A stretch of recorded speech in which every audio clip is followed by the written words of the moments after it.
રમણ મહર્ષિને સમર્પિત આ જગ્યા ખૂબ મોટો પ્લોટ છે। બાજુમાં ગુરુકુળ આવેલું છે અને અહીંયા રહી અને આપ જોઈ શકો છો કે કેટલો મોટો પ્લોટ, વિશાળ પ્લોટ છે। એ ભગવાન રમણ મહર્ષિ આશ્રમ તિરુવન્નામલાઈ, રમણ મહર્ષિને માટે એક IAS ઓફિસરે આજથી 50 વર્ષ પહેલાં ગુજરાત સરકાર પાસેથી ખરીદ્યો હતો, પરંતુ આજે આ જગ્યા પર ઘણા બધા દબાણ અને રોડ સાઈડ બધું થઈ ગયું છે। રમણ મહર્ષિ આશ્રમના લોકોને પણ આમાં રસ નથી અને અહીંયા જે અમદાવાદમાં જે રમણ મહર્ષિના ભક્તો રહે છે એ પણ હજુ અજાણ છે કે રમણ મહર્ષિને સમર્પિત એક જગ્યા છે અહીંયા।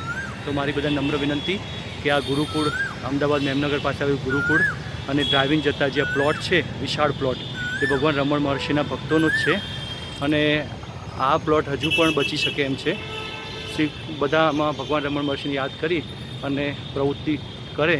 આ અધૂરું બાંધકામ થયેલું અને પછી આના કારણે હજુ આ રમણ મહર્ષિ ટ્રસ્ટ પાસેથી સરકાર આ જમીન ખેંચી નથી શકી, એટલે હજુ પણ આ રમણ મહર્ષિની જગ્યા છે। એક રબારી રહે છે અહીંયા અને આ આખો કન્સ્ટ્રક્શન છે, રબારી સાચવે છે આ જગ્યાને। જય રમણ મહર્ષિ, ઓમ નમો ભગવતે અરુણાચલાય, જય રમણ મહર્ષિ।